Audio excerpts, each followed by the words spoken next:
vamos a hablar un poco acerca del origen, ¿no?, de la vida. Y es necesario que podamos entender que lo que hoy en día se está creyendo, hasta hace poco se hablaba de la evolución o un origen fuera de la Biblia, ya más o menos siglo IV se estaba hablando, ¿no?, de una evolución. Entonces no es Darwin el primero en hablar de evolución, ¿no? Y vamos a ver eso en el desarrollo del tema. Anaximandro decía: los primeros animales vivían en el agua y los animales terrestres fueron generados a partir de ellos. ¿Qué dice Anaximandro? Dice que las especies vienen de otras especies antiguas. En este caso los terrestres van a proceder de los animales acuáticos. Empédocles dijo: los seres vivos tienen un origen no sobrenatural, la adaptación no requiere un organizador o una causa final. ¿Qué entendemos por esta frase de Empédocles? ¿Qué entienden ustedes?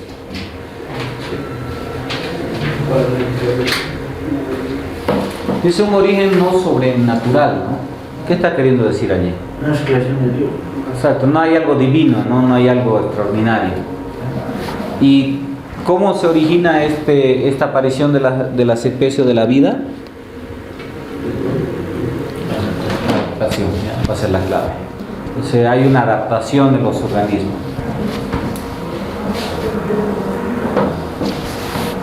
¿Qué dijo Aristóteles en el año 384 a 322 que vive él antes de Cristo? Fue el primer naturalista. Y él decía: los organismos se clasifican de acuerdo con una estructura jerárquica, lo que él llamaba la escalera de vida. Entonces él clasifica a los seres en una especie de escalera, ¿no?, cuya cumbre va a ser el ser humano. Y después van a venir todas las especies, o lo que también se conoce como cadena del ser. Y esta cadena o esta estructura o esta clasificación de los seres vivos va a ser según la complejidad de sus estructuras y funciones. Entonces vamos a tener los seres unicelulares en la última escala, los seres pluricelulares, animales y finalmente el hombre. Y también esto va a estar de acuerdo con los organismos que muestran una mayor vitalidad y capacidad de movimiento descritos como organismos superiores. O sea, hay organismos superiores, hay organismos inferiores. Entonces, si se percatan, ya antes de Cristo, 6 siglos antes de Cristo, ya se hablaba del origen de la vida. Siglo IV se niega la existencia de un ser creador. Y en el siglo III se plantea la escalera de vida, ¿no?, la jerarquización de los seres vivos. Pues esto es más o menos para que tengamos una pantalla de lo que va a ser las diferentes teorías que vamos a ver. Aquí no quiero que les choque teoría de creacionismo, ¿ya?, porque no vamos a hablar solo de la Biblia. Vamos a hablar de otras corrientes que van a hablar acerca de que alguien ha creado. Pero vamos a dejarlo por ahora con teoría. ¿Qué dice la teoría del creacionismo? El creacionismo es el grupo de creencias basadas en doctrinas religiosas. Es decir, cuando entendemos por doctrinas son enseñanzas, ¿ya?, o postulados. ¿Qué va a decir el cristianismo? Se va a basar en corrientes de religión independientemente de la Biblia que nosotros conocemos. Y vamos a ver que hay dos grupos que van a hablar acerca de la perspectiva religiosa. Esta teoría afirma que la tierra y cada uno de los seres vivos fueron originados en un acto de creación por uno o varios seres, no necesariamente Dios, o no necesariamente el Dios de la Biblia. La pregunta es: ¿quiénes son estos seres que han creado? Generalmente el creacionismo se ha convertido o ha dado lugar a movimientos anti-evolucionistas. Generalmente todos los que hablan de creacionismo van a ser anti-evolucionistas, van a atacar el evolucionismo, la ciencia. Entre sus postulados se habla de una tierra joven, frente a la creencia de la ciencia de que la tierra es muy antigua. Por ejemplo, se habla de miles de millones de años. La Tierra Y el creacionismo va a plantear una tierra de no más de 6.000 a 7.000 años de existencia.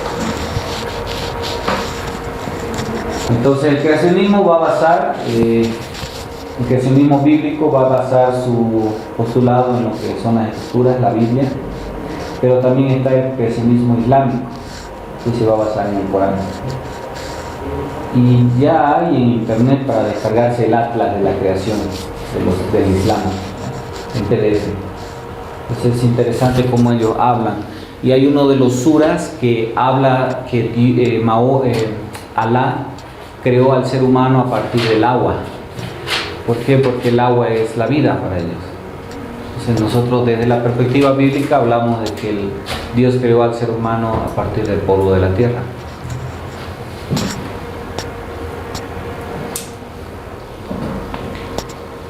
Y del libro que han leído, no sé si leyeron los autores, al principio los editores.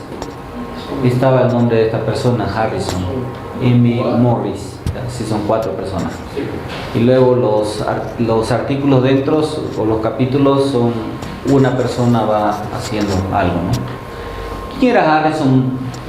Henry Madison Morris era un apologista cristiano y fue el primer cristiano en defender la fe cristiana y respaldar el relato bíblico. Fue el primero que, siendo apologista de la perspectiva de la ciencia, trata de mantener el relato bíblico. Muchos, como hoy en día vamos a ver, en su afán de defender o de hacer una apología, han dicho que, por ejemplo, los capítulos primeros del Génesis no son literales, sino son alegorías. Otros han hablado de miles de millones de años de los Yom que encontramos en el capítulo 1 del Génesis. Él también es fundador de la Sociedad de Investigación de la Creación.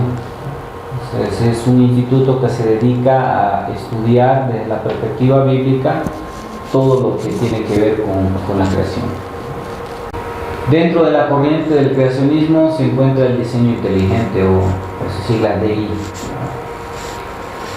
¿Escucharon hablar del diseño inteligente? ¿Qué es? ¿A qué le suena el diseño inteligente? Una creación inteligente, puede ser de máquina, puede ser también de máquina. En alguien, ¿no? A un creador que tiene una inteligencia que ha hecho todo, ¿ya? La diferencia entre el evolucionismo y el creacionismo va a ser prácticamente el evolucionismo habla acerca de muchas cosas al azar, de que todo sucede al azar. El diseño inteligente, el creacionismo bíblico, el islámico, va a hablar de que hay un ser que con su inteligencia ha podido hacer todas las cosas que podemos ver actualmente. El diseño inteligente es una corriente pro-religiosa, no necesariamente religiosa, sino trata de ir en favor de la religión. Y este modelo sostiene que el origen del universo, la vida y el hombre mismo son resultado de acciones racionales emprendidas de forma deliberada por uno o más agentes inteligentes. Vamos a ver la diferencia entre 3 DI que se van a presentar. Y la idea es esta, ¿no? Hay alguien, muchos van a hablar de que incluso este ser se valió de la evolución para poder crear, ¿no? Entonces muchos van a hablar de que estos seres o este Dios creó al primate y luego fue haciéndolo evolucionar.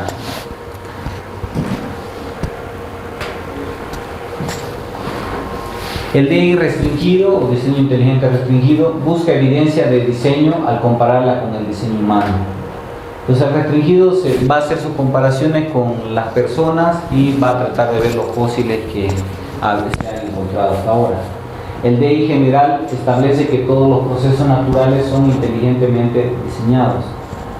Entonces no pudo haber un proceso de evolución, pero todo ha sido diseñado. Y el DI extraterrestre cree que el mundo fue creado por una raza extraterrestre que vinieron a ser adorados por los hombres como dioses y descritos en antiguos textos religiosos. Para el DI extraterrestre hacen una recopilación de todos los textos, ¿no? ¿Alguien ha leído en algún momento algún texto sumerio? por si acaso. O el libro religioso sumerio. Muchos hablan que hay mucha relación con la Biblia. Entonces, por ejemplo, ¿por qué hay varios dioses hoy en día? ¿Cuál es nuestra respuesta como cristianos? ¿Por qué existe Buda, existe Dios, existe Alá? ¿Por qué hay eso? ¿Cuál es el motivo? Según nosotros, según las escrituras.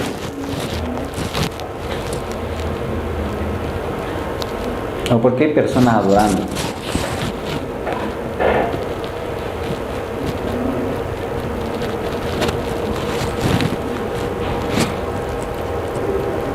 Entonces, por ejemplo, el budismo lo creó un mundo, Buda.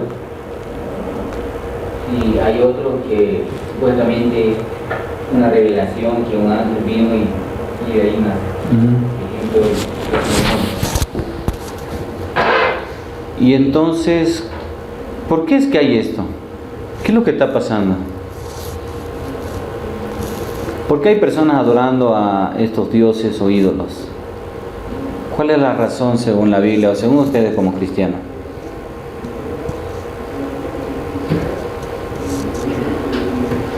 Quizá engañar, ¿no?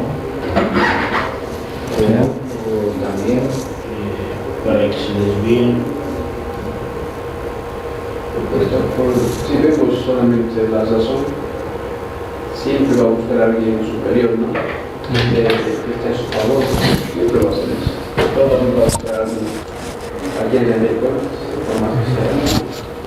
Lo que respuesta también puede ser porque el hombre es un ser religioso. Nadie lo puede hacer. ¿Y qué va a decir el diseño inteligente extraterrestre? Resulta que todos estos dioses que está adorando la humanidad son seres extraterrestres que en algún momento vinieron a la Tierra, mutaron a un ser, a un primate, y de pronto de allí se obtiene al ser humano. Entonces, y estos diferentes dioses en realidad son extraterrestres. En algunos casos son el mismo extraterrestre, ¿no? Y eso vamos a ver en un tema más adelante. Entonces, esa es la explicación que tratan de dar ellos, ¿no? Desde la perspectiva religiosa nuevamente, aunque sin ser cristianos. A los seres inteligentes los llaman a los extraterrestres. Exacto. Por eso diseño inteligente extraterrestre. La generación espontánea o la segunda teoría. ¿A qué suena generación espontánea? ¿Qué es espontáneo? De repente. Ya, un origen De la nada. de la nada, rápido. Thomas Huxley, que es conocido con el nombre de Bulldog de Darwin, fue el primero que habló acerca de vida a partir de la nada. Algo que de la perspectiva científica nunca se pudo demostrar, ¿no? Incluso para recrear una vida se necesita un organismo vivo para poder sacar vida. Por ejemplo, la clonación. Tenemos que clonar desde células humanas. Vida. Entonces, ¿qué planteaba la generación espontánea? Que la vida apareció de la nada. Y él plantea esta teoría de abiogénesis, o sea, sin vida. Con la alfa privativa, no se sabe. Y él dice que surge vida compleja de manera espontánea a partir de la materia inorgánica. Thomas Huxley, conocido como le decía el Bulldog de Darwin en 1870, durante su vida hizo este experimento que podemos ver. Colocó en un frasco un animal muerto, un pedazo de carne. ¿Qué pasó? Observó que después de tiempo aparecieron gusanos. Y después de ver los gusanos, él concluyó que a partir de esa carne muerta aparecían seres vivos. En este caso, los gusanos. Ahora, ¿en qué fallaba el experimento de Huxley? ¿En qué falla? Porque él está diciendo aparece vida a partir de la nada, ¿ya? Los gusanos han aparecido en la carne. con el animal podrido. La falla hasta que no lo tapó bien al eje. ¿Y de dónde aparecen los gusanos? Los gusanos aparecen de las moscas.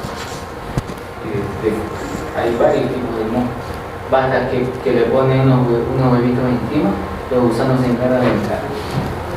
Exacto, y eso se pudo hacer un experimento luego tapando el frasco y no aparecieron los gusanos. Entonces se demostró de que la vida viene de otro ser vivo. Entonces no sirvió el experimento de Huxley.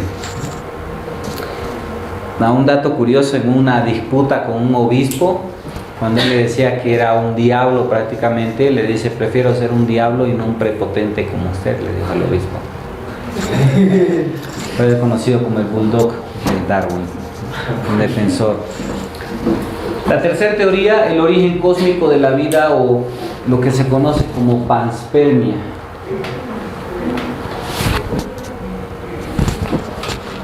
¿Qué es la panspermia?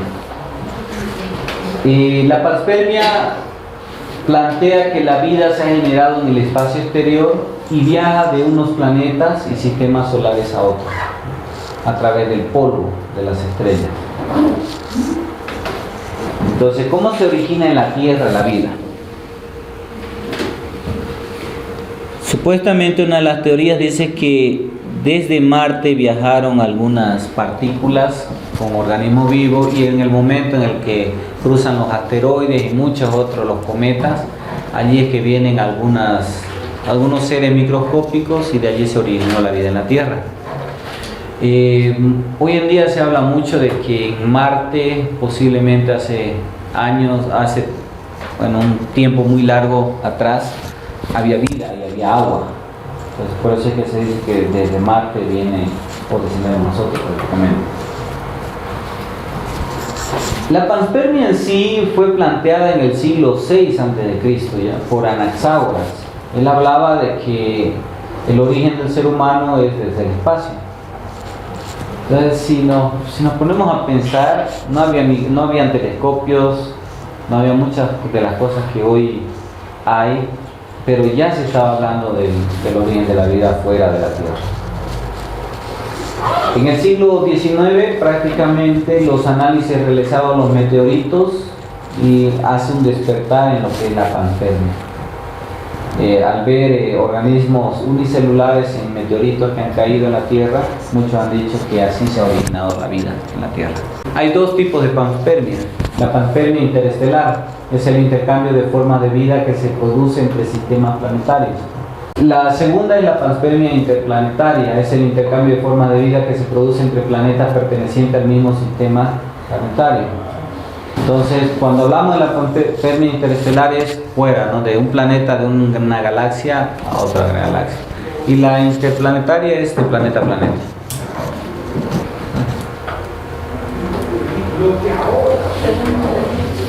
La cuarta teoría es la teoría de la evolución química y celular.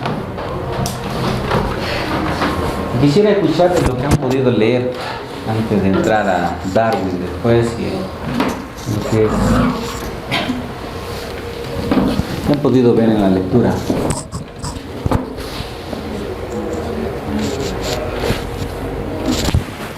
No han visto nada. Hablan de los simios, hablan de la evolución. Sacan tantas pruebas, pero al mismo tiempo algunos averiguan, unos científicos rechazan el mismo lo que ha hecho, ¿no?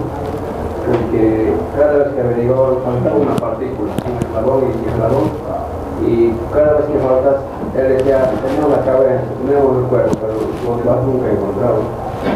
Y así estudiaban, pero al último hasta hay una pelea entre ellos, ¿no? Porque cada quien hacía su investigación con su simio, pero nunca llegaron a la clave. ¿Qué más? Además, ¿qué han leído? Fósiles, cráneo, tanto de simio, no solamente de simio, de otros animales, pero no se ve claro de cómo sufrió ese proceso, ¿no? De que hasta los huesos se podría verificar, ¿no?, si hubiera un cambio, iba mejorando los huesos, ¿no? Entonces, uno de los de los fósiles más famosos en un momento fue encontrado en un radio de alrededor de unos 20 kilómetros, ¿no? Entonces desenterraron los huesos y armaron un esqueleto. Entonces lo curioso es cómo murió ese ser, ¿no? Para que los huesos estén desparramados por alrededor de 20 kilómetros. Imaginemos, encontramos el antebrazo aquí, en la esquina encontramos la pierna, más allá encontramos el cráneo, por acá, por el otro lado encontramos, no sé, una costilla, y de pronto recogemos todo eso y armamos el esqueleto, ¿no? Entonces muchos de los eslabones fueron colocados así, y muchos han sido manipulados. Muchos han sido comprobados que han sido manipulados.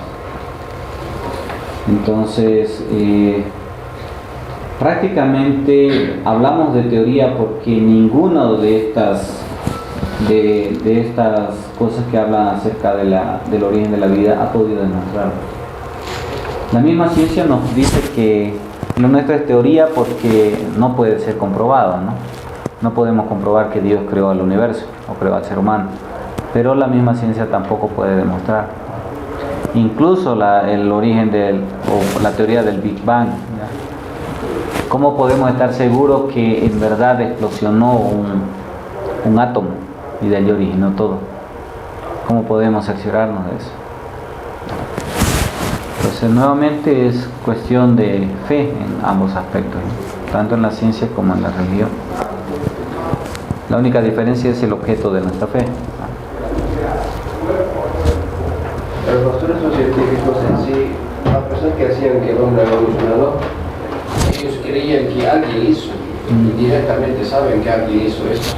Y es decir, es que lo que dice la teoría de la creación apoya lo que dicen primero que creó Dios, y ellos creen alguien más allá. Y eso es evolución, porque esa evolución, según ellos dicen, no pasó de la noche a la mañana, sino que alguien tuvo que manipular ahí. Y eso acá ellos no lo toman en cuenta, sino lo sacan a un lado y los demás lo ponen. Sí, aunque ahora ya no se está negando, ¿no? Si leen un poco de, por ejemplo, History Channel, si ven, mucho se habla de extraterrestres que han manipulado el ADN de estos seres y han hecho mutar, ¿no? En lo largo de la historia. Entonces, hoy en día ya como que Dios salió de toda la ecuación y de pronto hay un ser allí, ¿no? Una inteligencia. Ya no pueden negar ahora de que ha habido inteligencia desarrollando el hilo de la historia. Sin embargo, más fácil les ha resultado hablar de un ovni guiando todo este proceso. Y eso vamos a ver en un tema, ¿no? Más adelante. ¿No? Es muy interesante ver esto. Ahora en la actualidad en los colegios, este modelo, algunos profesores lo tienen bien marcado en sus vidas, y van enseñando a los niños, ¿no? Entonces creo que hay un choque, especialmente de un niño cristiano, ver con la creación diferente del hombre con la creación de Jesús. Sí. Y hoy en día, ¿no? Incluso de Jesús se habla mucho, de que no fue ser humano, sino fue un extraterrestre también. Entonces, como que estamos fascinados con los extraterrestres, ¿no? Hoy en día. Y con todo lo que se habla, todo se pinta para eso. Ahí te vamos a ver. ¿Cómo? Directamente. Sí, vamos a ver creacionismo alienígena. Y bueno, van a ver un video que casi alrededor de 2 horas y media.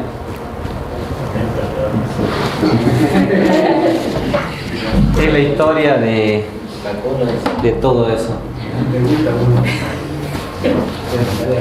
La cuarta teoría es la teoría de la evolución química celular.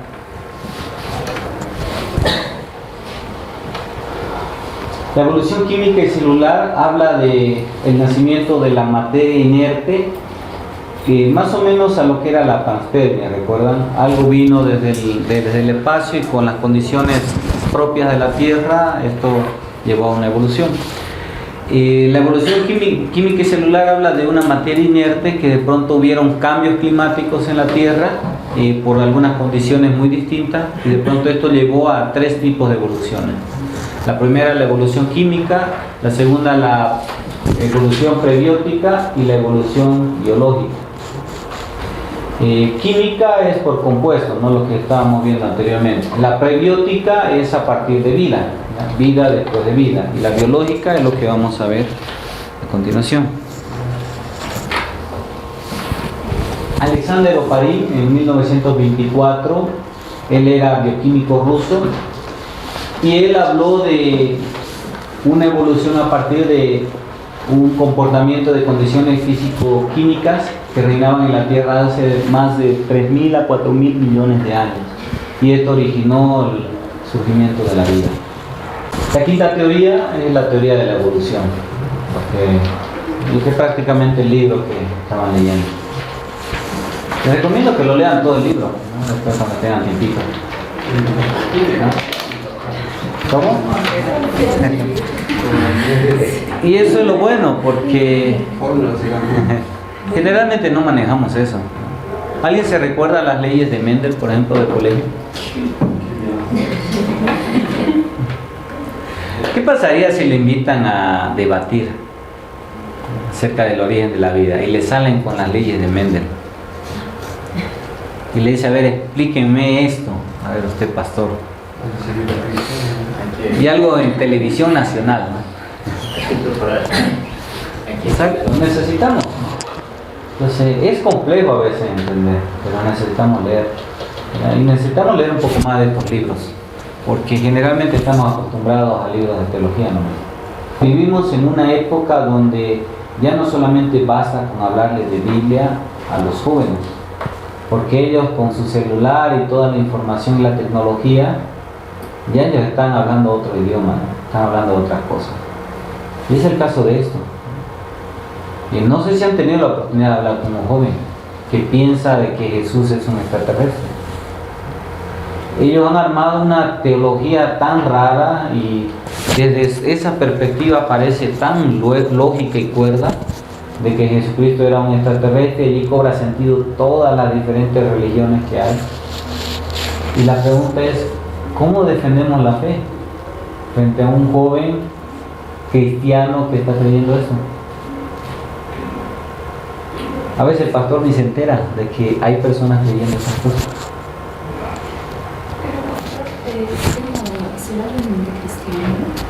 Bueno, eso, ¿no? Hablemos de cristiano entre comillas que está en la iglesia, ¿no?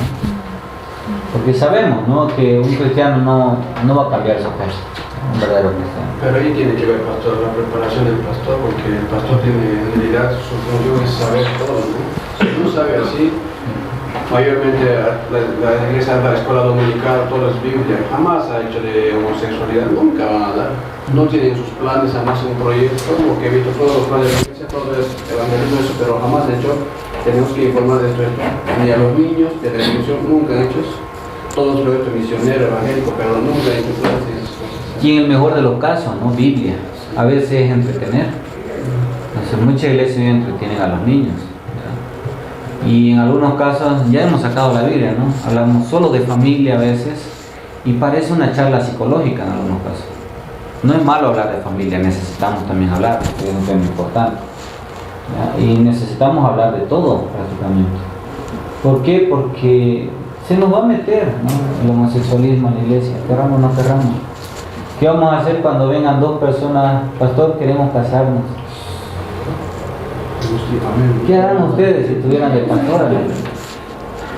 O que aparezcan dos hermanos líderes de la iglesia, ¿no? Pastor, queremos que nos aconseje porque estamos por dejar a nuestras esposas y nos vamos a casar entre nosotros. Nadie se ha puesto a pensar en esas situaciones, ¿verdad? ¿Por qué? Porque ahora no es un problema. Generalmente somos pastores o cristianos bomberos. Cuando ya está ardiendo el fuego, recién queremos apagar. Que no nos ponemos a pensar en todas las situaciones. Y esto va a pasar igual, ¿ya? En Estados Unidos ya había una Biblia de homosexuales en inglés, con comentarios que apoyan el homosexualismo. ¿Qué va a impedir que esa Biblia salga en castellano? Ya de hecho el año pasado ya habían empezado a traducirla. De pronto que un hermano aparezca con esa Biblia en la iglesia. Y no es eso no nos vamos a dar cuenta, ¿no? Porque lamentablemente los cristianos en esta época no leen su Biblia. No leen su Biblia. Puede haber algunos, revisemos, puede haber algún hermano que esté con una Biblia de testigo de Jehová y en la iglesia. Sí, No me hemos dado cuenta. varias vidas quité. Entonces, necesitamos entender, ¿no? Por ejemplo, a veces prohibimos solamente, ¿no? Esto no. Si yo le quito la Biblia de testigo de Jehová, ¿por qué le voy a decir que le estoy quitando? ¿O por qué le voy a decir no utilice esa Biblia? Son más de 1000 versículos que están cambiados. Y no es cuestión de crítica textual. Literalmente lo han tergiversado los versículos para que estén de acuerdo con su doctrina. Han falsificado documentos o manuscritos en griego para que su doctrina pueda salir. Entonces, ni siquiera puede ser considerada una otra iglesia, no una denominación, es una secta abierta. Pero si yo no soy preparado como pastor y no le muestro el peligro al hermano, decirle, mira, por esto no tienes que utilizar, por estos versículos que están cambiados, solamente voy a prohibir. Y seamos sinceros, cuando alguien prohíbe algo, es más delicioso, más atrayente. Lo mismo en este caso, ¿no? Necesitamos, por eso les sugiero que lo lean. Quizá vamos a tener que leer 4 veces para medio entender, pero leámoslo. Pero Dios nos ha dado la sabiduría divina para poder entender. ¿Qué nos dice la teoría de la evolución? Una de las escuelas de la evolución es el catastrofismo. ¿Qué dice esta teoría? Habla de un origen inesperado y de manera catastrófica. Es decir, la vida en la Tierra se ha originado a partir de catástrofes. Ha habido entre ellos corrientes eléctricas, era glacial, erupción de volcanes, una situación de una catástrofe global, mundial, y de pronto así aparecen los primeros seres vivos en la Tierra. Esta corriente nace durante los siglos XVII y XVIII, que es donde se hace muy fuerte. Se hablaba mucho de esta teoría, del origen de la vida. George Cuvier fue uno de los principales defensores y afirmó que todos los cambios que se producían eran cambios muy violentos e improvistos, es catastrófico, y de allí aparece la vida. Se habla mucho de una nueva era glacial, ¿verdad?, en la Tierra hoy en día, con esto del calentamiento global. Entonces, muchas veces se habla de que es algo cíclico. Vienen catástrofes, hay mutaciones, hay evolución y aparecen nuevos seres vivos. Estaba leyendo no me recuerdo si era sinopsis de una película o era una noticia. Buscar cada noticia que aparece en los periódicos que parecen ciencia ficción. Y eso que estaba viendo decía que presentaba un extraterrestre, un alien en un lado y en otro lado un ser humano. Y de pronto dice que o sea, era una noticia del Área 51, la famosa Área 51. Y decían que tenían un video donde este ser humano había hablado con estos extraterrestres, ¿no? ¿Saben lo del Área 51, el caso Roswell? ¿No se acuerdan del caso Roswell? Fue muy famoso. Cuando cayó un platillo volador, supuestamente encontraron en este estado de México, Roswell, encontraron el platillo y había 2 extraterrestres, uno muerto y uno vivo. Y lo llevaron a esta supuesta Área 51. Busquen para que tengan tanto más o menos. Caso Roswell. Estaba preguntando, ¿existe el área 51? No existe, ¿no? Bueno, ese es el debate, ¿no? De pronto este artículo decía que sí existe y de que había habido una charla entre esta persona y el extraterrestre, y la persona le pregunta quién era y de dónde venía. Y el extraterrestre le dice, yo he venido de un lugar para averiguar qué pasó con nuestra raza. Y de pronto sigue la noticia y al final él dice que es un ser humano, solo que ha mutado y viene del futuro, para tratar de impedir algunas cosas que han sucedido. Al final no terminé de leer la noticia porque parecía Terminator, ¿no? En versión alien. Entonces, es lo que hoy se maneja. Todo eso se está manejando. Entonces, prácticamente esta teoría habla de una catástrofe a nivel global y de pronto de allí surge todo lo que hoy conocemos. Lo que le decía, Lamarck. Jean-Baptiste de Monnet, caballero de Lamarck, estudió medicina y botánica y en 1793 fue nombrado taxónomo. Y a partir de allí fue designado profesor de zoología en el Jardín de Plantas de París. Entonces, cuando él fue docente aquí en París, comenzó a estudiar los fósiles y vio en los fósiles cercanos de hace pocos años una gran similitud con los organismos modernos. Y de pronto él habla de lo que se conoce como emparentamiento. Y él hace una conexión del emparentamiento entre fósiles, por ejemplo, de un chimpancé y fósiles de un ser humano. Y ve mucha similitud. Entre los fósiles que más le va a llevar o más le va a cautivar para el estudio es este caso, la jirafa. ¿Qué es la jirafa?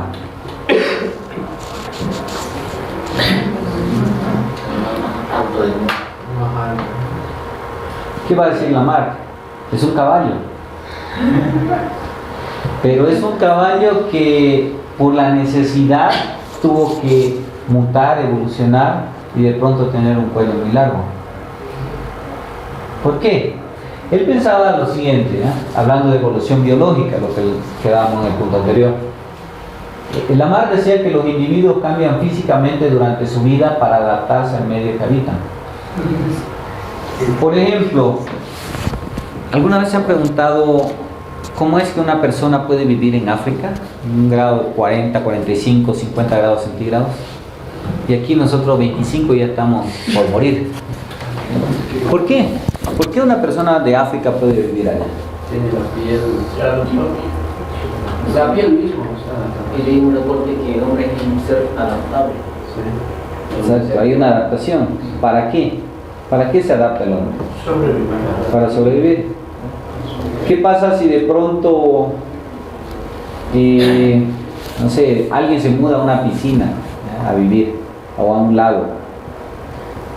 Lamarck va a decir, va a desarrollar agallas para poder respirar debajo del agua. Esa va a ser la explicación de Lamarck. Desde la evolución biológica, hay un cambio en el cuerpo para poder adaptarse. ¿Cuál fue la adaptación de la jirafa? Ahora vamos a ver. Los organismos adquieren caracteres que no tenían sus progenitores. Estos cambios a caracteres que él llama adquiridos se deben al uso o desuso de sus órganos. Entonces, si utilizo mucho un órgano, voy a evolucionar biológicamente para que ese órgano mejore. ¿Han leído de este corredor de Jamaica que ha roto los récords mundiales de velocidad? El hombre bala, ¿no? ¿Alguien recuerdan la película que vimos de En Cuestión de Fe? El ejemplo que puso este docente cuando dijo: si tú hubieras corrido en la Olimpiada de tal año, hubieras salido en tal lugar. Si tú hubieras corrido en la anterior, hubieras roto el récord mundial. Y así, mientras más se va hacia atrás, es menos la velocidad. Entonces, a partir de esta lógica, Lamarck dice, hay una evolución también en el ser humano. Se hace más rápido por su deseo de sobrevivir, ¿ya? Y si no evoluciona, si no cambia, si no muta, tiende a desaparecer la especie. Estos son los caracteres adquiridos. En otro caso, si de pronto, mira, ¿por qué el hombre perdió la cola después de ser simio? ¿Por qué perdería? Por eso, la pregunta desde la perspectiva de Lamarck, llama. ¿Por qué perdió la cola y por qué dejaron de evolucionar los simios? ¿Qué va a decir Lamarck desde esta perspectiva, de este segundo punto? Ya no es necesario, ¿no? Perdió la cola y de pronto también era una sola especie de primate. Esa es la respuesta que daría Lamarck.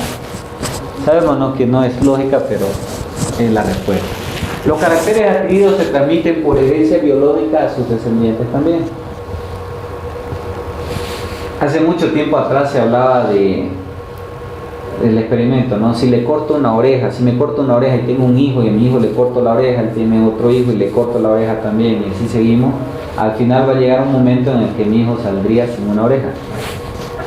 Entonces, tendría que ser desde esa perspectiva, algo que no es posible. Y esto va a caer con Gregor Mendel, ¿ya? Pero va a traer otro nuevo problema para la fe también. La sucesión de cambios adaptivos muestra una tendencia hacia complejidad y a la perfección. Entonces evolucionamos para ser mejores. De pronto, ¿qué pasa si nace una persona con 6 dedos? Porque ha habido casos, ¿no? Han nacido con 6 dedos. ¿Es para perfección? ¿Es para mejorar? ¿O es para empeorar toda mutación?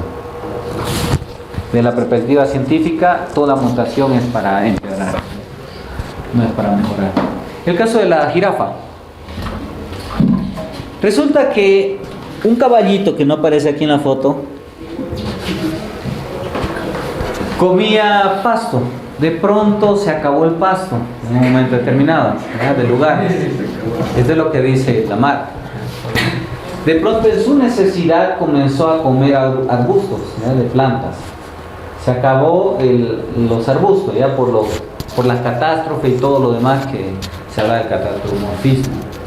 De pronto se acaban estas plantas bajas y comienzan a comer de los árboles. ¿Qué tenían que hacer para poder alimentarse estos caballos?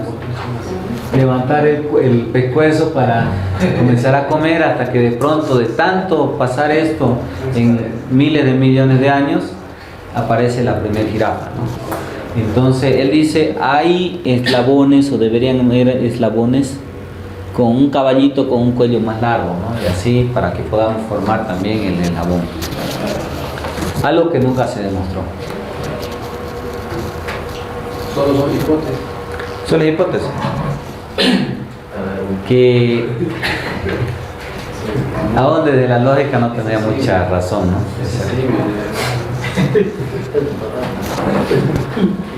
¿Alguna pregunta, algún comentario?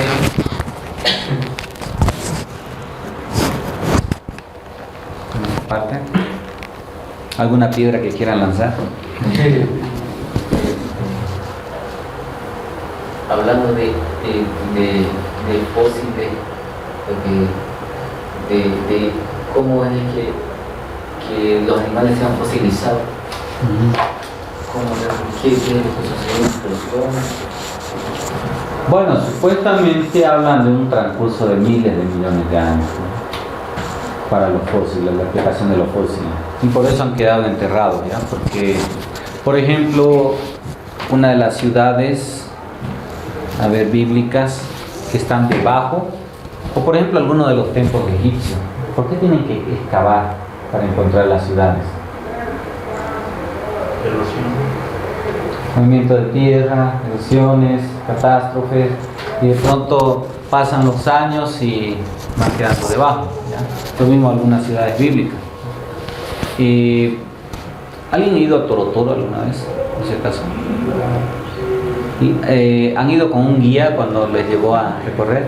Les explicó de las piedras que hay de esta forma, que parece que están cortadas así, ¿no? Que de un lado parece que tienen caminitos, ¿sí? Y ellos, ¿qué les dijeron esa vez? ¿Qué son estos cositos de aquí? Es como tallado, ¿no? Como si le hicieran una línea a la piedra, ¿sí? Y ahí tienen, ¿no? Como láminas. ¿Qué les dijeron de eso? ¿Les dijeron algo? A nosotros nos dijeron, cada capita son miles de millones de años, ¿no? Tierra sobre tierra. Pero era interesante, ¿no? Cuando veíamos una de las partes, parecía que era un río antes, ¿ya? Y es grande, baja un pozo profundo, y de pronto es interesante ponerse a pensar en el diluvio. La misma fuerza del agua, ¿no? Científicamente comprobado, tiene bastante fuerza, la presión del agua. Entonces fácilmente el agua puede ir desgastando la piedra. Entonces, lo que ellos dicen que son miles de millones de años, como cristianos nosotros decimos miles de millones de litros de agua, el diluvio universal. Lo mismo pasa, ¿no? ¿Cómo puede haber agua dulce en el lago Titicaca, ¿no? En un lugar muy alto? ¿Cómo puede haber? explicación, el diluvio universal también. Entonces hay muchas cosas que la gente, el ser humano, prefiere creer en cosas que son increíbles incluso en algunos momentos antes que creer en Dios. Hay muchas pruebas incluso para poder creer en Dios que no creer en Dios. Entonces, hoy en día se van a dar cuenta, cuando vayamos avanzando en los siguientes temas, hay teorías que no tienen sentido. Ahora mismo estamos viendo algunas que desde la misma lógica, un científico en esa época rasgaría su vestidura, ¿no? Entonces, no tienen lógica. La misma ciencia que vamos a ver en lo que es el equilibrio pumpeado y muchas otras transformaciones o mutaciones de lo que es la teoría de la evolución, no tienen lógica tampoco. ¿Qué nos queda a nosotros? Estudiar, leer para defender la fe. Necesitamos defender nuestra fe. No para pelear, ¿no?, contra un científico, sino para decir, ¿no?, yo creo en Dios por esto, por estas razones. Por estas razones yo soy creacionista y no soy evolucionista. Entonces vivimos en esa época donde necesitamos ser un poquito más investigativos, ¿ya? Y ese es el motivo de esta materia, ¿ya? Que veamos algunas cosas que nos van a parecer locura a veces, algunas cosas que no vamos a entender quizás en nuestra cabeza, pero que nos dé el desafío de investigar un poquito más para estar más al tanto.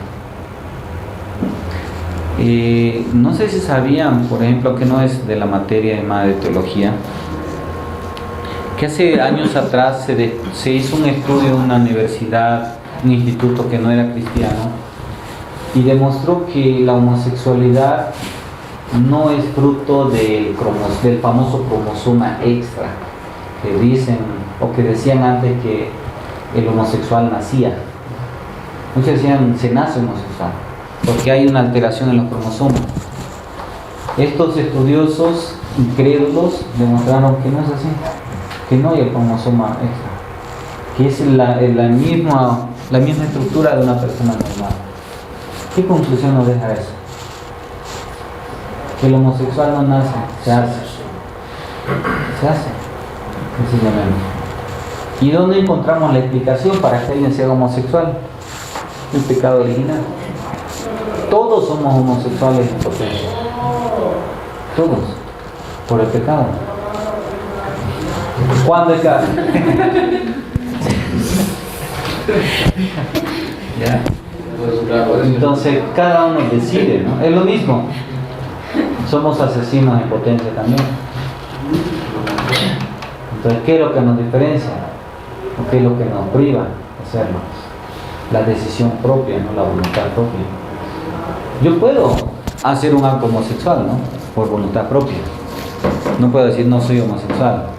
Muy dentro de la maldad están todos los males, que teóricamente se dice.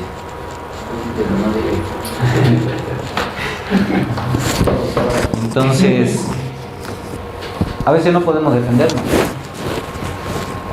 Porque, ¿qué pasa? Alguien nos hace una pregunta así, ¿no? Pero si Dios hace homosexual o si yo nací homosexual, ¿por qué Dios me va a juzgar? Y parece lógico, ¿verdad? Si Dios me hizo nacer homosexual, ¿acaso tengo yo la culpa de haber nacido así? Dios me hizo así, dicen muchos homosexuales. ¿Sí? Entonces, ¿hay culpa de él? De esa óptica no, ¿verdad?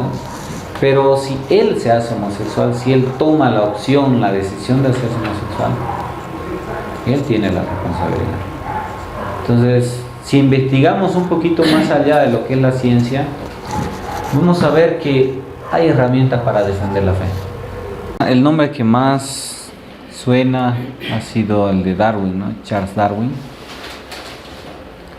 Creo que todos en del colegio recordamos esto, ¿no?, de Darwin, prácticamente. Porque es prácticamente el científico evolucionista más importante del siglo. Estudió en las universidades de Edimburgo y Cambridge en Inglaterra. Terminó la carrera de teología a sus 22 años, entonces fue teólogo. En 1831 se integró como naturista. Prácticamente era una persona bastante curiosa a investigar. De pronto se presenta la oportunidad de viajar en un barco y él ingresa allí. La meta de este barco Beagle era prácticamente realizar los mapeos de algunas costas alrededor del mundo durante 5 años. ¿Qué es lo que hace Darwin? En 1859, durante el viaje de los 5 años, le llamó la atención sobre todo las diferencias entre los picos de las aves, de las costas, de las islas. Entonces él vio una ligera diferencia entre picos de las mismas aves. Y esto le llevó a plantear la idea de una modificación o una adaptación. Entonces él publica el libro El origen de las especies y la selección natural. Ese era el título del libro. Hay 5 cosas prácticamente que él va a plantear en este libro, y una de ellas son los tipos biológicos o especies. No tienen una existencia fija ni estática, sino que se encuentran en cambio constante. ¿Qué quiere decir esto? Hay un cambio, ¿no?, en las personas o en los seres vivos, y están constantemente cambiando para poder mejorar. Lo que decíamos hace un momento, ¿no? Es increíble ahora, adolescentes de 13, 14 años, algunos son más altos que nosotros a veces, ¿no? ¿Por qué será? Y de 13, 14 años yo recuerdo que era pequeñito, ¿no? Y casi no había muchas personas altas.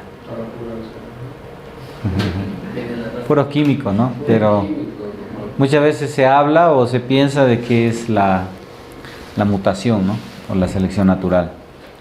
La vida también, en segundo lugar, se manifiesta como una lucha constante por la existencia y la supervivencia. Siempre hay una lucha, el más fuerte. Dicen muchos que el hombre o el ser humano es la especie que ha extinguido a muchas especies. Es un aniquilador de especies por naturaleza, el ser humano, nosotros. ¿A qué llevó esto? Prácticamente era el afán de la época en la que nace Darwin, cuando se ven las guerras y muchas otras cosas que están pasando, y de pronto había esa lucha, ¿no?, de quién es el más fuerte. Y esto lleva a pensar a Darwin también que dentro de la naturaleza sucede lo mismo. ¿Por qué, por ejemplo, un león va a matar a un venado? ¿Qué pasa si no lo mata? Muere de hambre. Entonces, dentro de la naturaleza, un ser debe devorar a otro ser para poder sobrevivir.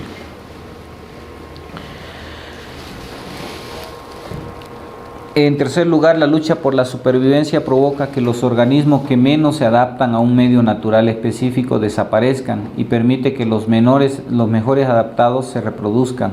A este proceso él le llama selección natural.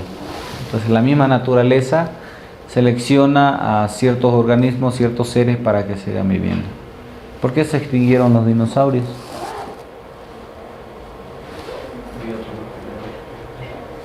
No siempre que hay otro más poderoso, ¿no? ¿Qué comían?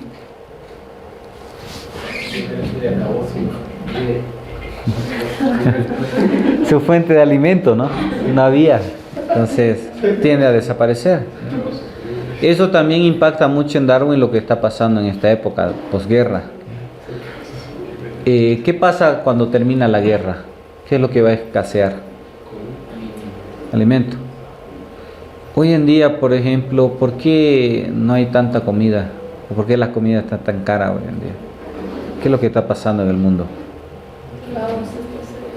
No hay agua y hay más gente, ¿no? Hay más personas. Hay una sobrepoblación. De pronto, Darwin piensa que si hay una sobrepoblación en algún momento, la raza humana va a desaparecer.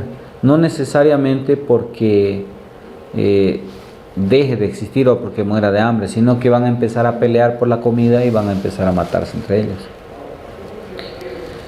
Sin ir lejos, ¿no? Hoy en día, bueno, antes era increíble. Mi suegra, por ejemplo, ha tenido 11 hijos. Hoy en día la familia generalmente, ¿cuántos hijos tienen? 2. Uno ya, ¿no? Y hoy en día ya está este lema, ¿no?, que es mejor no tener hijos, ¿no? Y hay lugares en Europa, según las estadísticas, donde la mayor población son ancianos. No hay muchos jóvenes.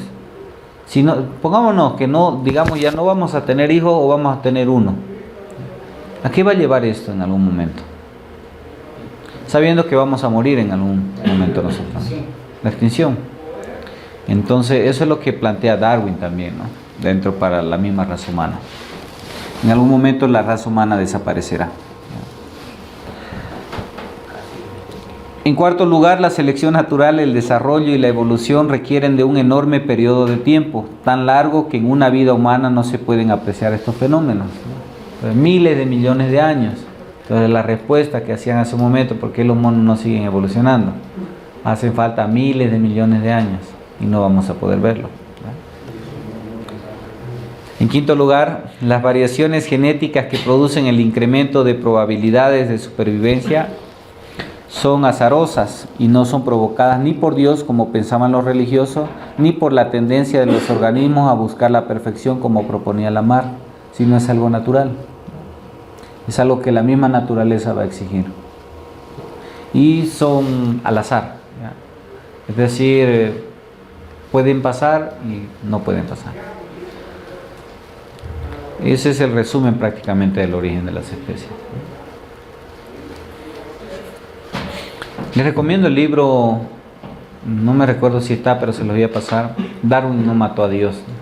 Es una apologética del origen de las especies. Darwin no mató a Dios, se llama. Se los voy a pasar, ¿ya?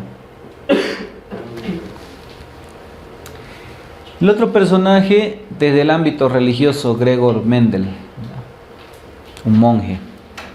En segunda mitad del siglo XIX, Mendel va a hacer una serie de experimentos que se van a conocer como las leyes de Mendel.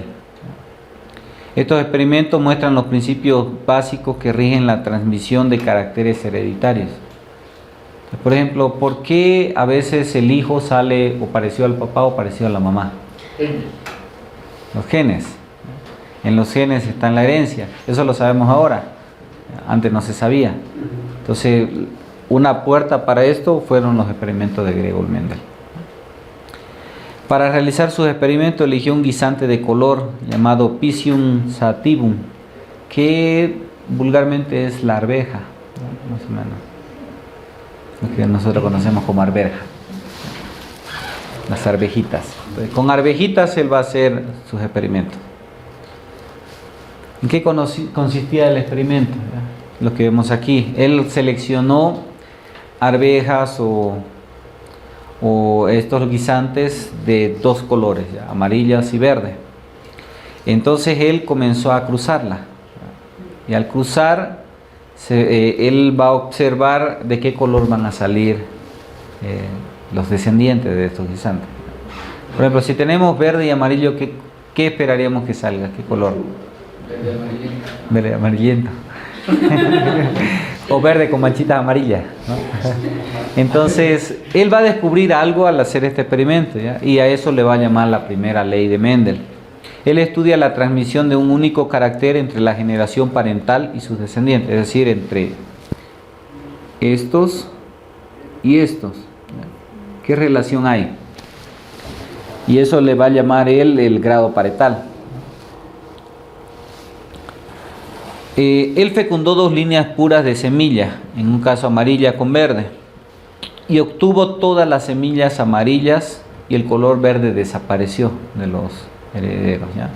Entonces él mezcló esto y de pronto de los hijos de esto mezcló el amarillo con el verde, los hijos, y todas salieron amarillas. La pregunta, ¿por qué? En el sentido hereditario, el carácter más fuerte va a prevalecer, ¿no? Y por eso salen amarillos. Ahora, ¿qué pasa si mezclamos dos amarillas de estas de aquí, de estos hijos? Agarro otra amarilla, ¿ya? Y la mezclo. ¿Qué color va a salir?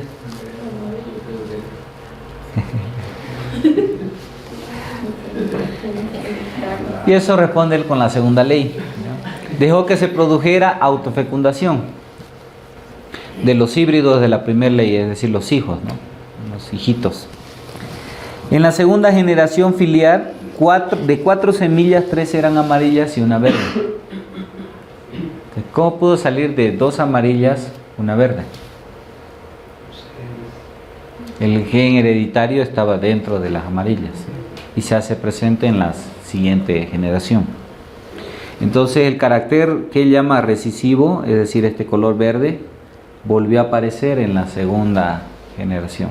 O sea, pastor, esa semilla que hizo en su primer experimento, eso Los amarillo, mezcló lo juntó con otro amarillo. con otro hijo, ¿no? Porque estaban acá los papás, ¿ya? Amarillos con amarillos, verdes con verdes. De pronto de ahí salieron verdes, las que eran verdes, y puros amarillos los que eran amarillos, y de ahí tomó los hijos y mezcló un amarillo con un verde, y de allí todas salieron amarillas.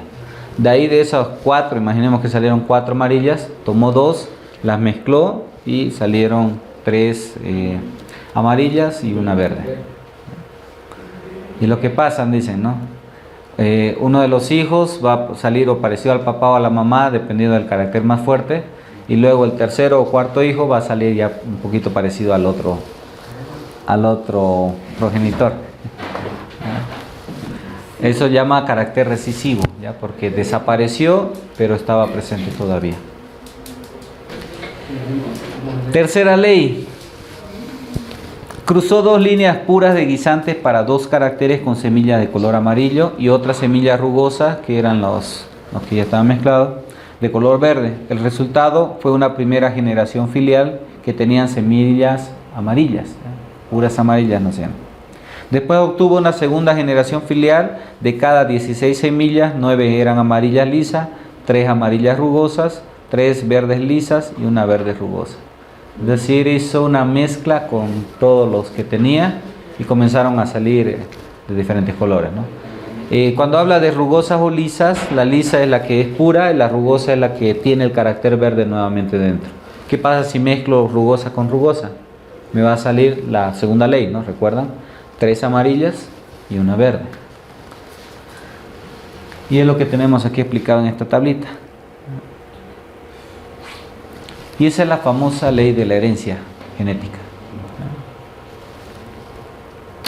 Entonces, de aquí echa a un lado todo lo que se estaba diciendo hasta ahora, ¿no? Porque se decía, si yo me corto un brazo y de pronto a mi hijo le corto el brazo, uno de mis hijos va a salir sin brazo porque ya no tengo brazo yo. Entonces, aquí muestra que no es así. Eso no se hereda porque es parte de la genética. Luego aparece lo que es la síntesis evolutiva moderna, ¿no? Y ahora en el siglo en el que estamos, siglo XX y siglo XXI. ¿Qué es la síntesis evolutiva?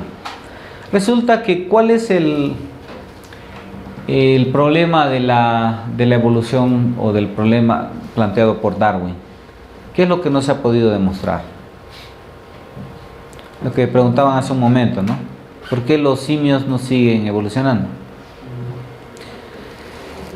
Que esta síntesis evolutiva moderna va a tratar de unir la teoría de la evolución de Darwin con la teoría genética de Gregor Mendel, y va a decir, era una especie de simio solamente el que evolucionaba y ha desaparecido, y por eso no vamos a poder tener simios evolucionando. Y allí sale o nace lo que se conoce como base de la herencia biológica, ¿ya? En esta síntesis evolutiva. Entonces tenemos darwinismo tradicional más leyes de Mendel y nace lo que se conoce como neodarwinismo hoy en día, el nuevo darwinismo, una modificación a Darwin, y es lo que se está presentando hoy en día. No se habla de darwinismo. Por eso en parte ya no hace falta el eslabón perdido de la perspectiva de la evolución, y vamos a entender por qué después. Algunas teorías descartadas por el neodarwinismo, algunas que son consideradas no ciencia. Una de ellas se conoce como saltacionismo, que considera que se producen cambios repentinos entre 2 generaciones consecutivas y la especiación funciona a saltos. Es decir, por ejemplo, ¿por qué no hay el eslabón perdido? ¿Qué va a decir el saltacionismo?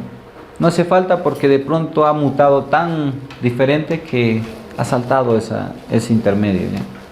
Entonces no hace falta esos eslabones perdidos.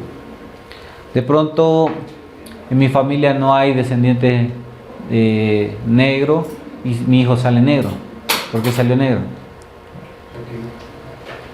Entonces saltamos las leyes de Gregor, de Mendel, y de pronto puede ser que, no sé, un antepasado, un siglo atrás hubiera sido negro y por eso nació negro mi hijo, ¿ya? Entonces hay un salto. Otra de las teorías que se rechazó fue el lamarquismo, ¿no? Recuerdan la jirafita. Entonces no es ciencia, dijeron, ¿no? No es demostrable. Y la otra fue la ortogénesis. Esta teoría considera que la vida tiene una tendencia innata a evolucionar debido a alguna fuerza directriz. Entonces hay algo que va direccionando esta evolución. Eso se conoce como ortogénesis. Y allí el diseño inteligente va a ser criticado y va a ser tomado como una pseudociencia, no como ciencia pura. Otra de las teorías es el equilibrio puntuado. Define la existencia de la selección natural, el equilibrio puntuado. Esta actúa a grandes saltos y la evolución se produce de golpe. Entonces no es correlativo, ¿ya? Sino hay un salto y es de golpe, y a veces una de las... Bueno, el neodarwinismo plantea que vienen todos evolucionando de esta manera. Van a seguir evolucionando. ¿Qué plantea el equilibrio puntuado? De pronto hay un ancestro, va evolucionando en diferentes cosas y en algún momento va a terminar, ¿ya? Quizás aquí ya no va a evolucionar y va a desaparecer esa especie. Las otras van a seguir evolucionando hasta que una también desaparezca. Eso es lo que plantea el equilibrio puntuado. Por lo tanto, en el registro fósil se observa a menudo que las especies permanecen estables durante un tiempo para luego desaparecer o transformarse de forma aparentemente brusca. Es interesante, han visto cómo nace y se desarrolla el sapo o la rana. Es un huevito primero, ¿no? Después que sale como un gusanito, este es lo que se llama el renacuajo, ¿no? Después le van saliendo patitas, ¿no? Atrás, parece que no tiene adelante nada.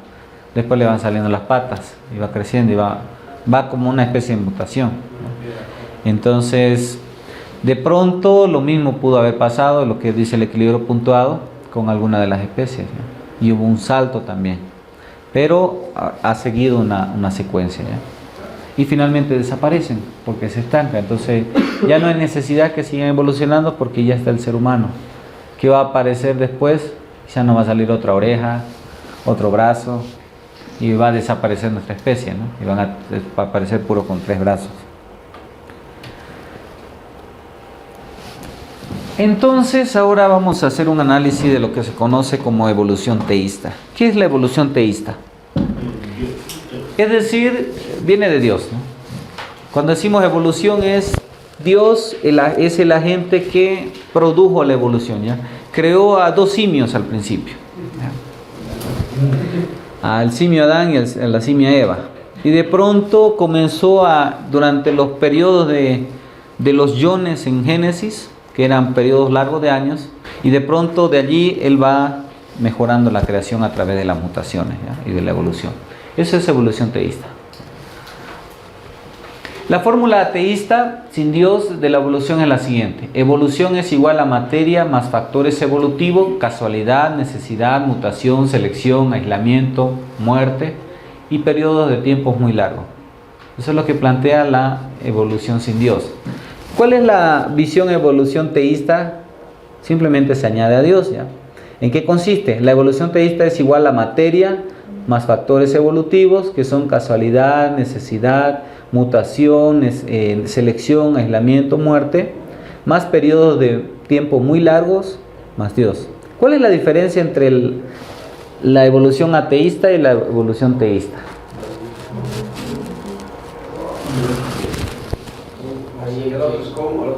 Esto nomás. Después todo lo demás es lo mismo, si vemos. Hay azar. De pronto Dios creó al simio y dijo, no, mejor creo que sería que no tenga mucho pelo, ¿no? Porque le va a hacer mucha calor. Y de pronto lo hace evolucionar y van apareciendo sin pelo. Después no, está muy encorvado, lo vamos a hacer que se enderece un poco más. Y Dios está guiando el proceso evolutivo. Eso es lo que plantea la evolución teísta. No es cristiana, solamente coloca el nombre de Dios allí. Y ojo, puede haber otro Dios, no necesariamente el Dios de la Biblia. Ahora, ¿puedo ser cristiano y evolucionista al mismo tiempo? Tomando este enfoque que hemos presentado ahora. Puede, pero llegaría a ser como el yorismo. Entonces vamos a ver cuáles son los 10 peligros, ya de decir, yo creo en la evolución. Creo que Dios creó en 7 millones de años, 7.000 millones de años, 7.000 billones de años la Tierra. Hay una falta de representación de la naturaleza de Dios. ¿Qué nos dice la Biblia de Dios? La Biblia nos revela a Dios como nuestro Padre que está en los cielos, el cual es absolutamente perfecto, según Mateo 5:48. Es perfecto. Entonces todo lo hace perfecto. Es santo también, Isaías 6:3. Es omnipotente, según Jeremías 32:17, es decir, todo lo puede hacer. El apóstol Juan nos dice que Dios es amor, es luz y es vida. Dios no puede utilizar la muerte para dar origen a la vida, hablando de la evolución. Primera de Juan 4:16, Primera de Juan 1:5, Primera de Juan 1:1 y 2. También cuando Dios crea algo, su creación es descrita como buena en gran manera, según Génesis 1:31.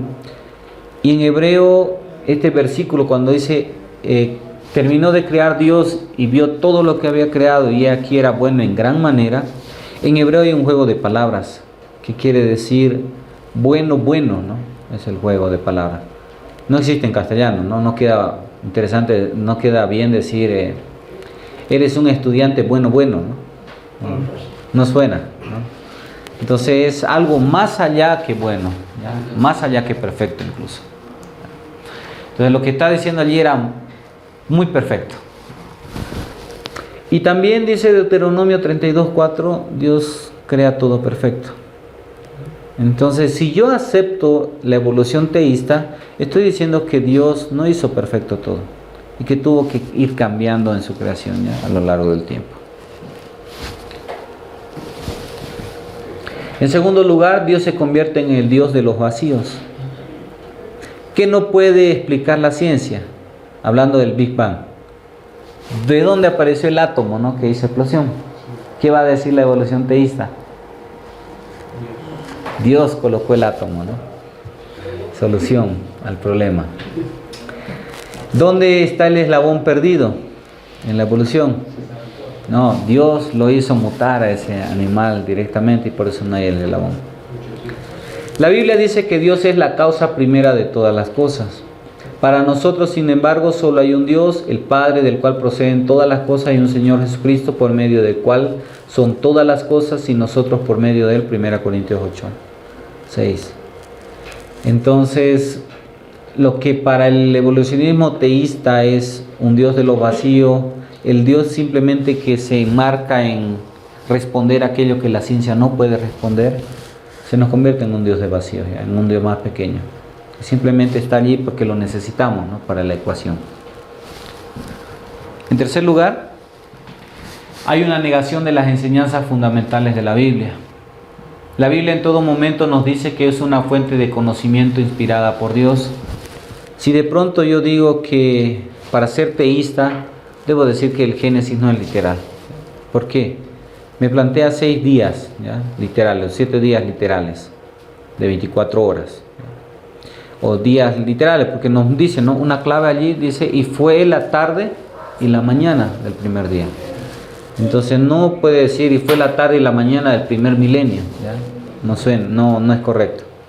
Entonces debo negar el Génesis, ¿ya? Para poder explicar dónde meto un fósil de 2 billones de años.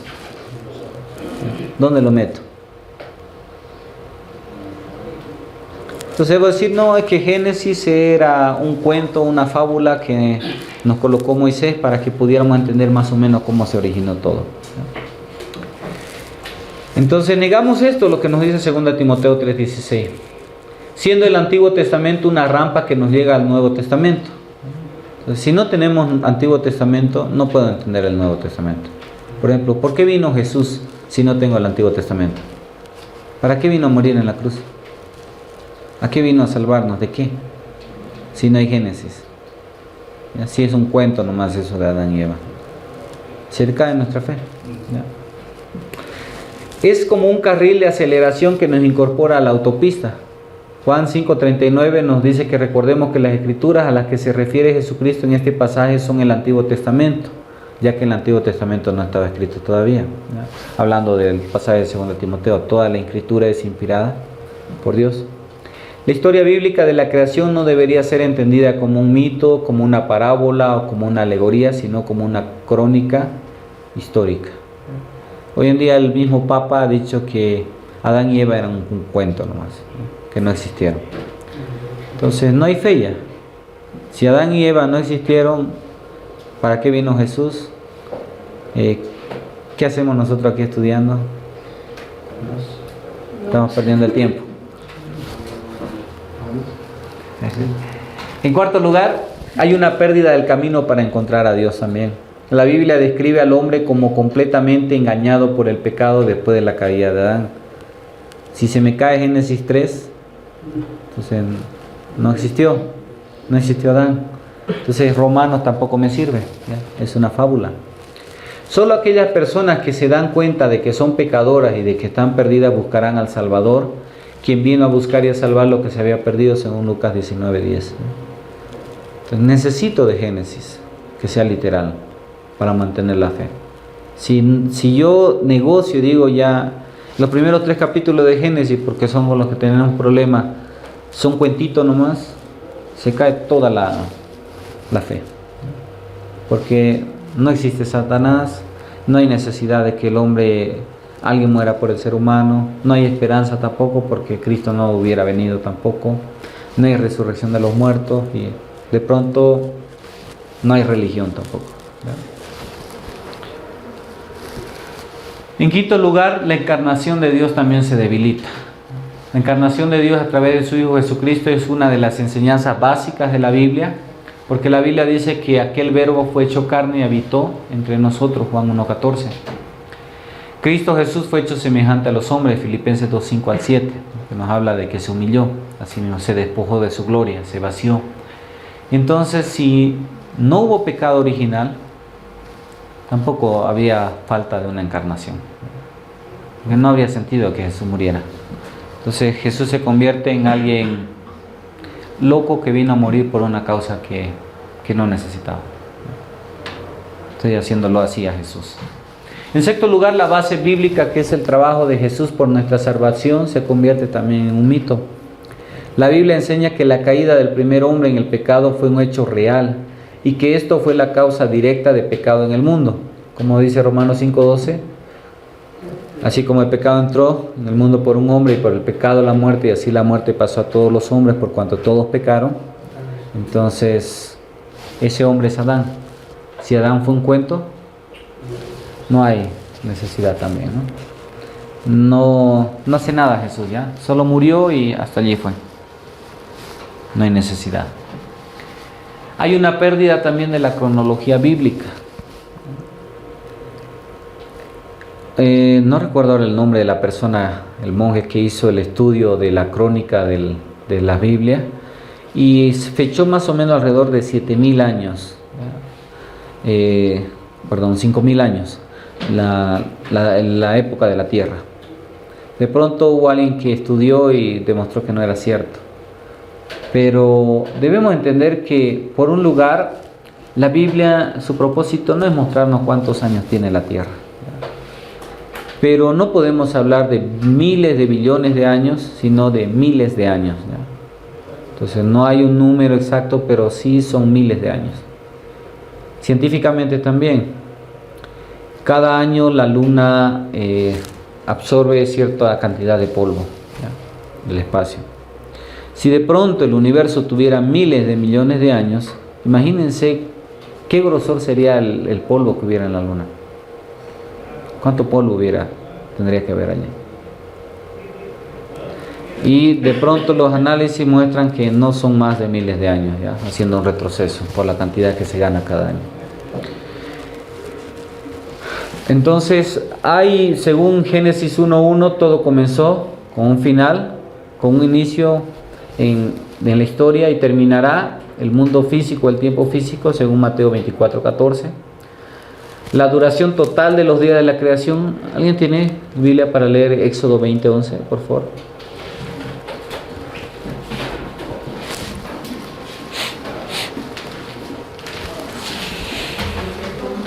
Éxodo 20:11.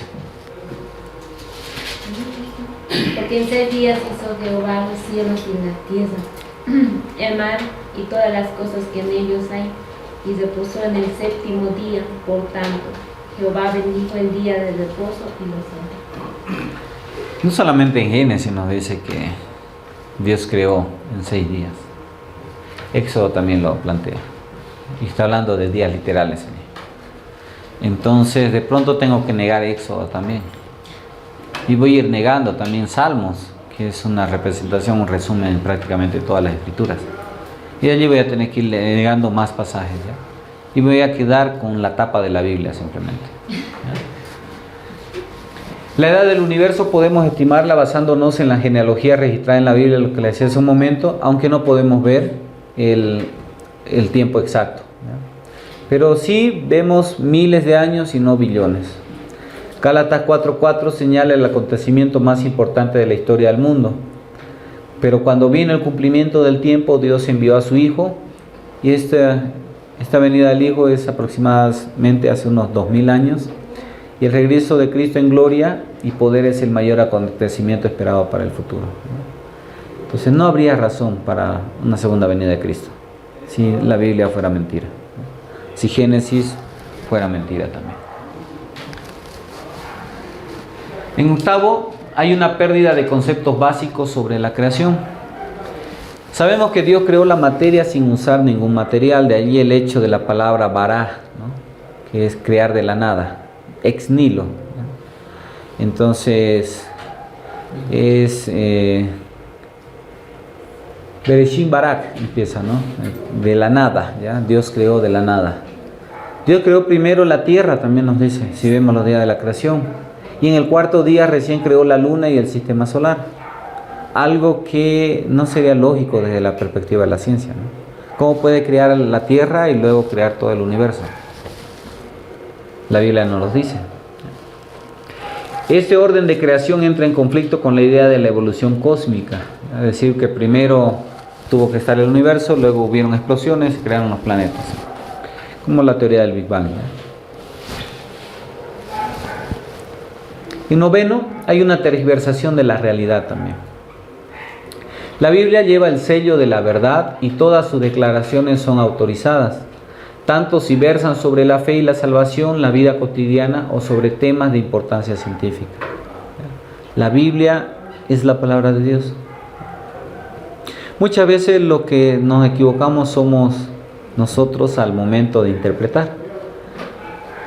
Hemos visto, ¿no?, en el desarrollo histórico de la relación ciencia y fe, que la iglesia, o como iglesia, nos equivocamos al sostener que la tierra era plana, cuando la Biblia mostraba de que no era plana. Simplemente interpretamos mal y ese fue nuestro error, ¿no? Cerrarnos en eso, cuando la misma ciencia demostraba otra cosa. Y en último lugar, hay un peligro de olvidar el propósito. En ningún otro libro histórico encontramos tantas y tan valiosas afirmaciones sobre el propósito de Dios para el hombre como en la Biblia. Si no hay la Biblia, no hay razón de ser para nosotros también. Porque simplemente estamos aquí, vamos a morir y hasta allí se acabó. Entonces no hay un propósito para nosotros. Por ejemplo, la Biblia nos dice que el hombre es el objetivo de Dios en la creación. Dios dijo, todo es bueno en gran manera después de haber creado al ser humano. Fue la cumbre de su creación, Génesis 1, 27 al 28. El hombre también es el objetivo del plan de salvación que Dios ha hecho, Isaías 53, 5. Por el hombre ha venido Cristo. No como lo ha dicho el Papa, no vino por los animales también, no, solo por el hombre. Solo para el hombre. El hombre es el objetivo de la misión del Hijo de Dios, según 1 Juan 4:9 también. A Él ha venido. Jesucristo. Nosotros también somos el objetivo de la herencia de Dios, Tito 3:7. Y el cielo es nuestro destino final, 1 de Pedro 1:4. Entonces, si yo soy teísta, no hay razón para que venga el Salvador. Cristo no murió por mí, no hay una esperanza más allá porque todo es azar. Y de pronto, todo lo que creo no tiene sentido, como dijo Pablo, ¿no? Entonces, seríamos las personas más tontas del mundo. Simplemente. En conclusión, las doctrinas de creación y evolución, como estamos viendo, son fuertemente divergentes y la reconciliación es totalmente imposible. No puedo ser evolucionista y cristiano. Puedo ser científico y cristiano, ¿no? Pero no evolucionista y cristiano, porque estoy negando muchos de los principios bíblicos.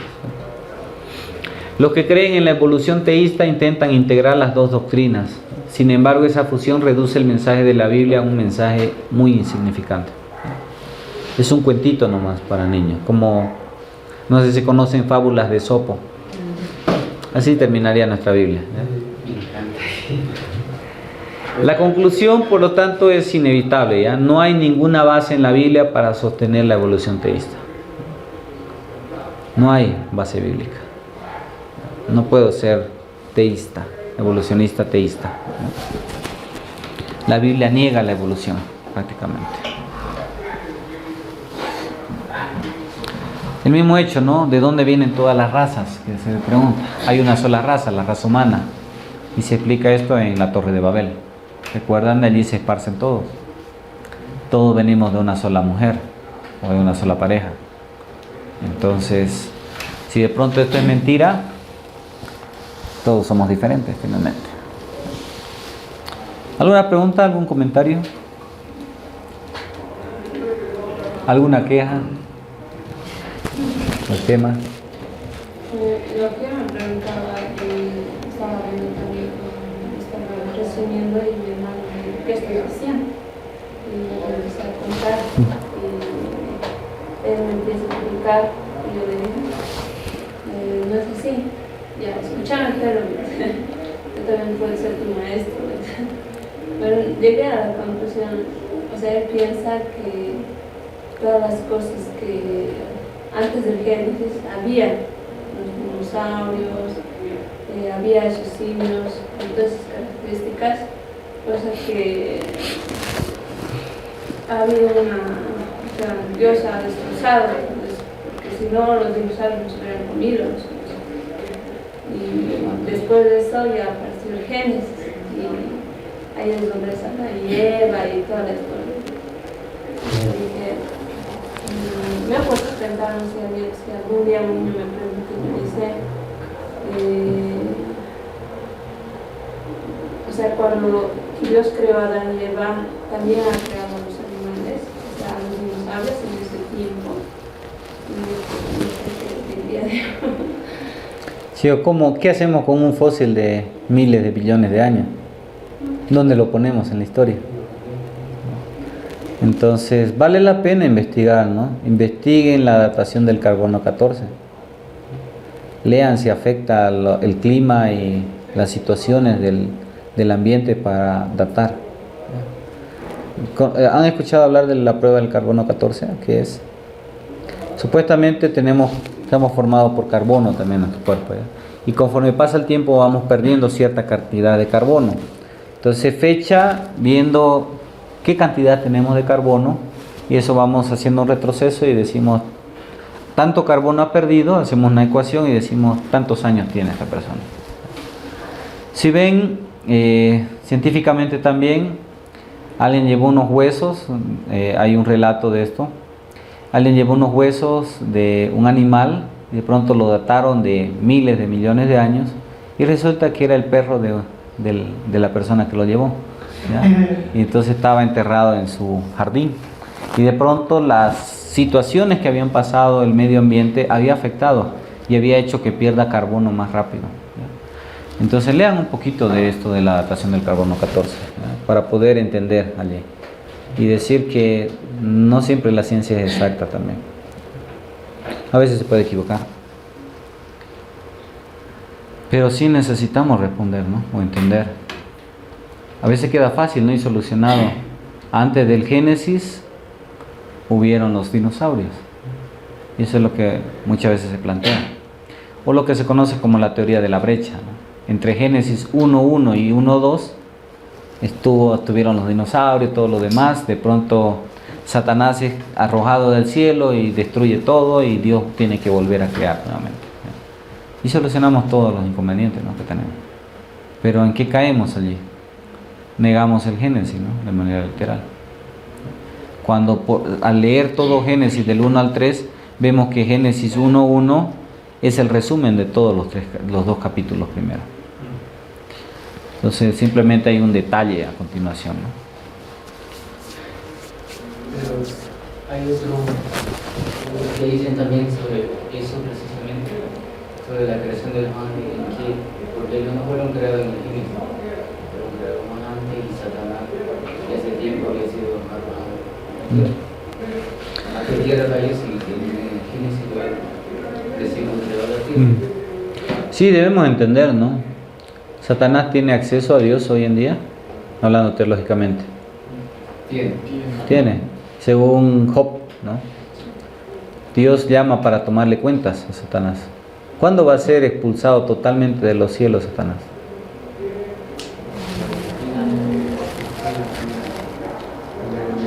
Antesito del milenio, ¿no? Durante la tribulación va a haber una batalla y Satanás va a ser arrojado por Miguel y sus ángeles. Entonces, hay varias cosas que son complicadas, ¿no?, de poder entender, es cierto. Pero nuevamente debemos entender el propósito de las Escrituras. Dios no quiere saciar nuestra curiosidad, ¿no? Porque tenemos muchas curiosidades quizás algunos. Y algunos tenemos curiosidades que a otros no se les ha pasado por la mente quizás.